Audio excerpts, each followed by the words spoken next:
Hey everyone, welcome to InfiniteNorthwest.com. Today I'm going to be talking about the use of the Open Graph tag and how we can use that to describe our websites to Facebook. The more data that we can give to them, the better they can classify our sites, businesses, services, whatever it is that our website has to say. We want Facebook to be able to know about it as well.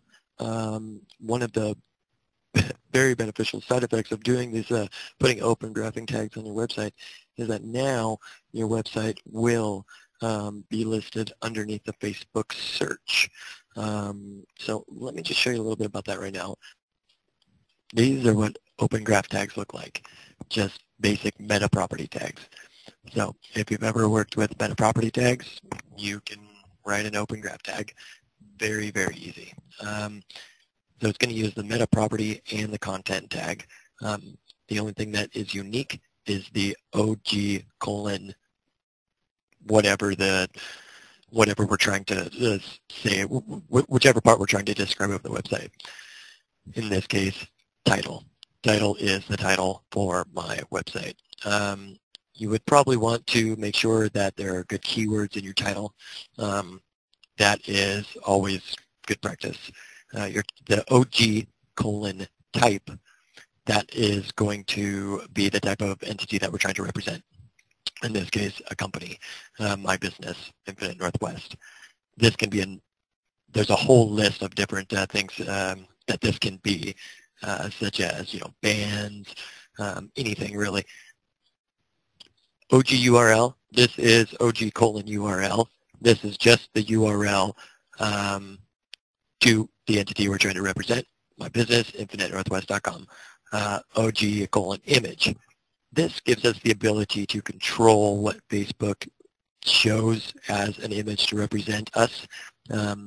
So instead of letting them do that, we put in the URL to our logos or whatever image we want to represent us. That's what's going to show up there. Site name.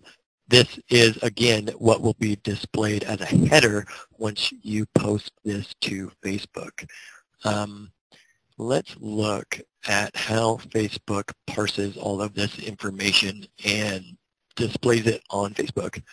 To do that, we can go, Facebook actually has a built-in URL linter that will clear out their caches to update any information for the Open Graph tags that you may update.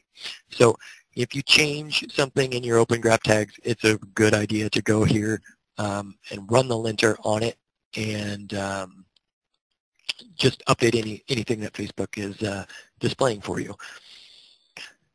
You can get to this just by searching for the object debugger or URL delinter in the Facebook search bar. Now, I have on mine admins, application IDs. I have those defined. That is going to give us, that gives me the ability to track the like button pushes on my page and everything like that. Basically, it's an extension of Facebook. This turns your website into an extension of Facebook, your Facebook profile, which is pretty awesome. And being able for your actual website, which is not associated with Facebook, to show up in the Facebook search, there's a huge benefit there. So I would highly recommend doing this. Back to the linter. Like I said, it's a good thing. It's a good idea to run this if you update anything. Just a few minutes ago, I had to change the URL path, directory path, because I had a capital letter in it. But I had uploaded my new site. I'd forgotten to update that.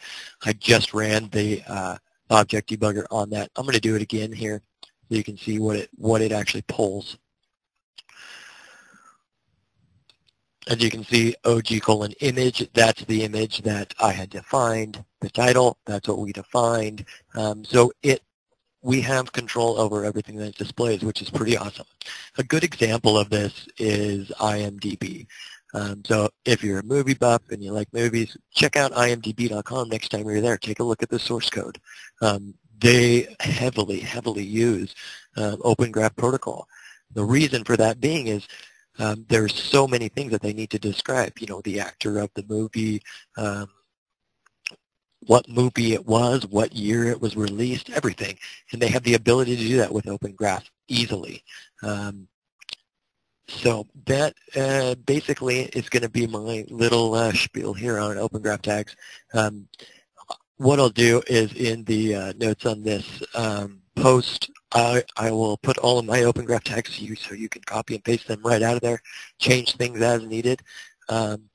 Look into getting the application ID tags and the administrator tags on there just by adding a like button to your page or anything like that. That's always going to be a help, and especially since social flags are mattering a lot more in search now. Let's get these babies integrated. Well, my name's Jeremy. Thanks for listening and watching. It's been fun. Have a good one, guys.